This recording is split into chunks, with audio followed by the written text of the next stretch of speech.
नमस्कार, जय जय सिया राम। पूजा पाठ के इस परिवार में हम आपका हार्दिक स्वागत करते हैं। आरोग्यम भास्करादिच्छेद अर्थात भगवान सूर्य से आरोग्य की कामना करनी चाहिए। जो भी मनुष्य भगवान सूर्य की पूजा करता है, उनकी सेवा और अर्चना करता है, भगवान सूर्य की कृपा से उस मनुष्य को सुख शांति के साथ साथ आयु और आरोग्य की प्राप्ति होती है। आज इस वीडियो के माध्यम से हम भगवान सूर्य की पूजा से संबंधित 10 शास्त्रोक्त जानकारी ग्रहण करेंगे, जिनका परिपालन प्रत्येक सूर्य उपासक को अवश्य रूप से करना चाहिए।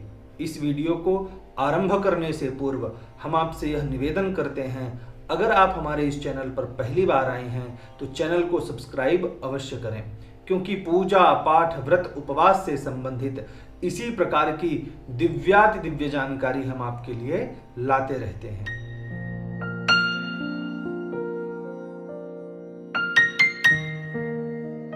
शास्त्र कहते हैं अलंकार प्रियो विष्णु, भगवान विष्णु को अलंकार प्रिय है।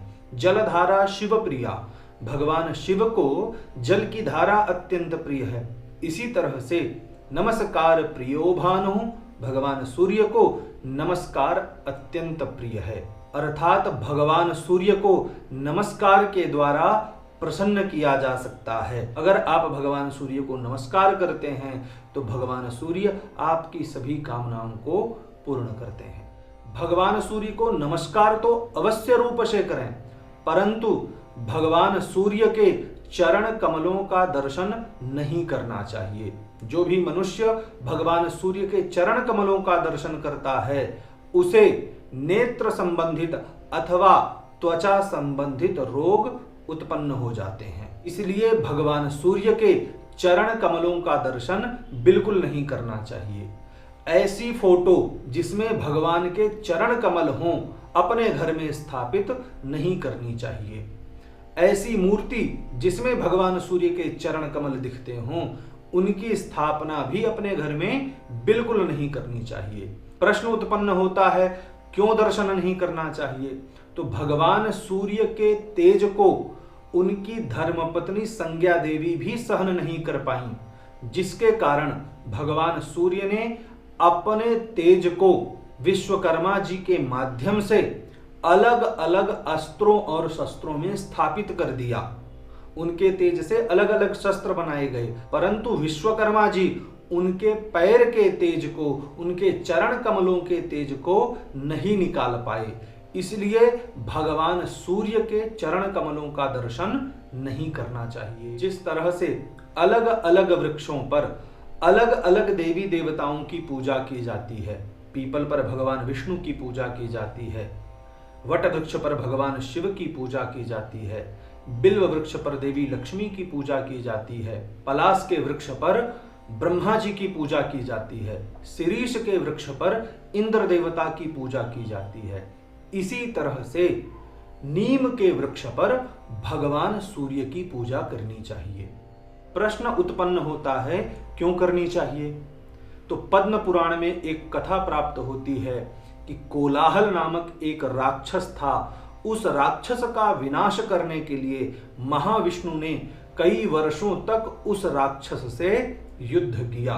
उस युद्ध के समय भगवान महाविष्णु का अत्यंत तेज उत्पन्न हुआ, जिसका दर्शन कोई भी देवी देवता नहीं कर पाई। तो सभी देवी देवता एक एक वृक्ष में जाकर के बैठ गए। जो देवता जिस वृक्ष पर बैठा, उस देवता की पूजा उसी वृक्ष पर होने लगी। इंद्र बैठे शीरीष वृक्ष पर, विष्णु बैठे पीपल के वृक्ष पर, भगवान शिव बैठे बरगद के पेड़ पर, ब्रह्मा जी पलास के पेड़ पर। इसी तरह से भगवान सूर्य नीम के वृक्ष पर चढ़ गए थे, नीम के वृक्ष का आश्रय लिया था, जिसके कारण भगवान सूर्य का वास नीम के वृक्ष में माना जाता है। भगवान सूर्य की पूजा नीम के वृक्ष में भी कर लेनी चाहिए।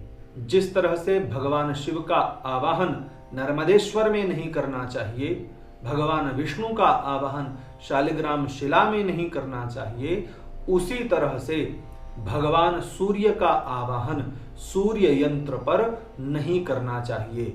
सूर्य यंत्र पर बिना आवाहन किए ही भगवान सूर्य की पूजा कर लेनी चाहिए। कंबुश्चक्रम शैलभवा नर्मदेयाब्जिनीपते बाणो विष्णुशिला चैषां प्रतिष्ठान्नैव कारयेत्।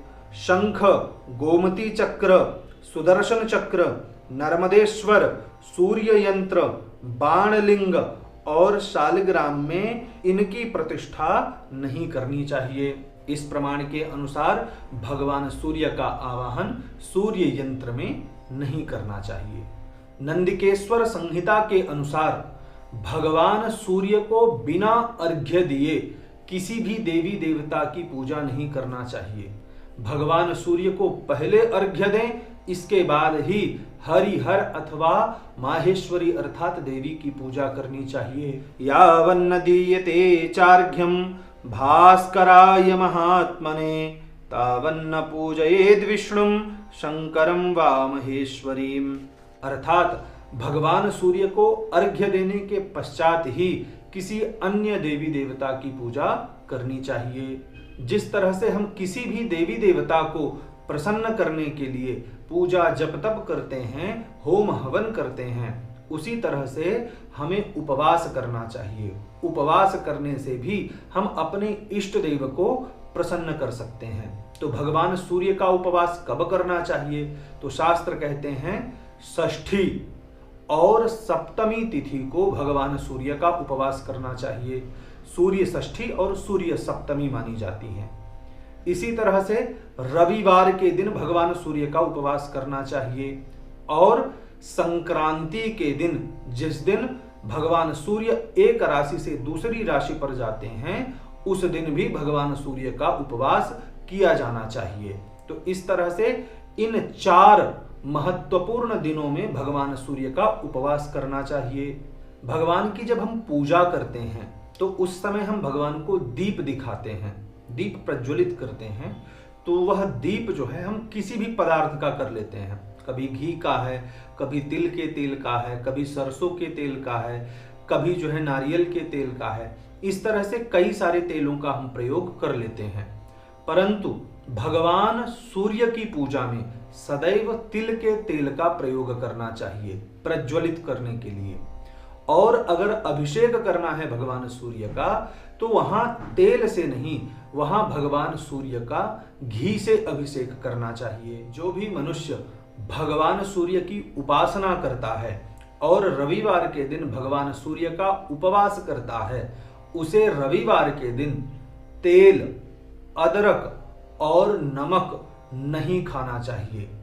मिष्ठान्न भोजन ही करना चाहिए, मीठे अन्न का भोजन ही करना चाहिए, जिसमें तेल, अदरक और नमक इनका प्रयोग बिल्कुल नहीं करना चाहिए।